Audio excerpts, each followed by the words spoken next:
Loredana, am vorbit de personalități, am vorbit de intuiție. Un lider are nevoie de inteligență emoțională. În ce fel îmbunătățește inteligența emoțională comunicarea în organizație? Ok, aș începe cu ideea că noi tot timpul comunicăm. Uneori o facem cu cuvinte, alteori fără cuvinte, pur și simplu, adică ne simțim unul pe celălalt. De ce? Pentru că noi comunicăm cuvinte, dar comunicăm și emoții și de cele mai multe ori emoția vine cam înaintea cuvântului, adică simți mai întâi starea. Și atunci, inteligența emoțională, cu concept cu care a venit Daniel Goleman, este cea care pur și simplu ne ajută în momentul în care noi comunicăm unii cu ceilalți și evident un lider asta are nevoie să facă, ne ajută să transmitem pe lângă cuvinte, să transmitem și într-un mod sănătos și emoții. Și nu doar să transmitem, ci pentru că inteligența emoțională are două componente, să vedem ce facem și noi cu ale noastre.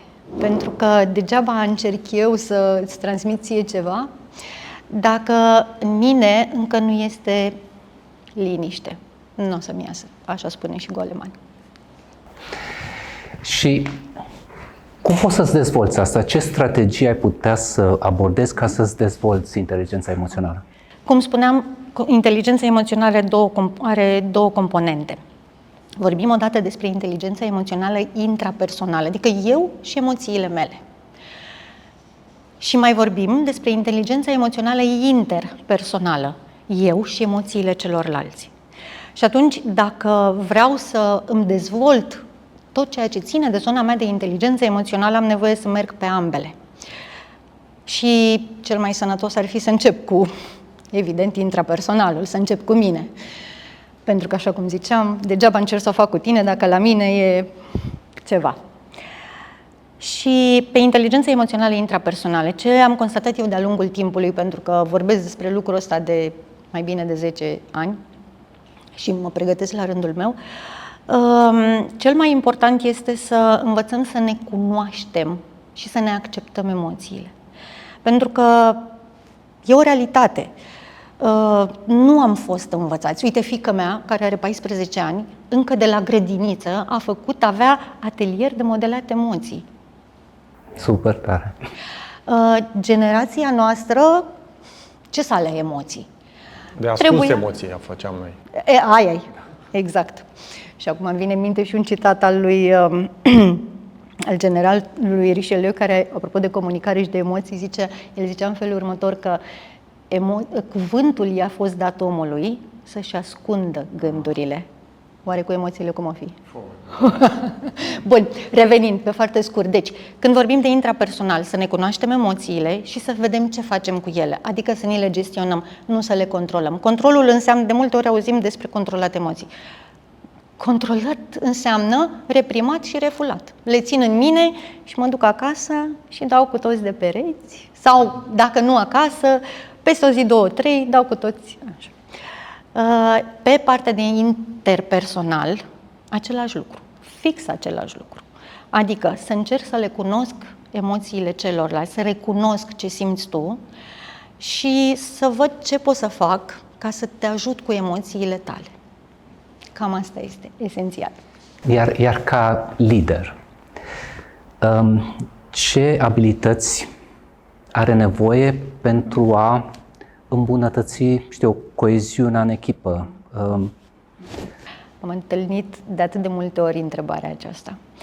Și din tot ce înseamnă inteligență emoțională, cred că esența inteligenței emoționale, și o să mă leg de ce spunea Smaranda, este empatia. Și mai exact, ca să ne legăm și de ideea de comunicarea empatică. Măi, fără empatie, și asta o constat și în organizații și în mediul social, empatia este acea abilitate basic de la care trebuie să pornească un. Ce înseamnă empatie? De multe ori noi credem că empatie, că iarăși nimeni nu ne-a făcut training de emoții. Empatia nu înseamnă să simți ce simte celălalt. Dacă e șeful meu nervos, să încep să trântești și să bușești și eu să fiu. Că de multe ori cam asta. Nu. Empatia înseamnă 3 lucruri, pe foarte scurt. Înseamnă să avem de-a face cu empatia cognitivă, să înțeleg, nu să înțeleg în sensul de colegi, ci să înțeleg, să pricep ce simți tu. Pe de altă parte mai vine și ideea că, doamne, nu suntem toți la fel. Apropo ce spunea Sparanda, știi, apropo de PCM, suntem diferiți. Dar dacă eu mă aștept ca tu să fii la fel ca mine și nu înțeleg de ce tu te comporți așa. Bun, deci avem empatie cognitivă, apoi avem empatie afectivă, să înțeleg ce simți și cum gândești tu. Și ultima și cea mai importantă este preocuparea empatică, zice Goleman, adică să-mi și pese.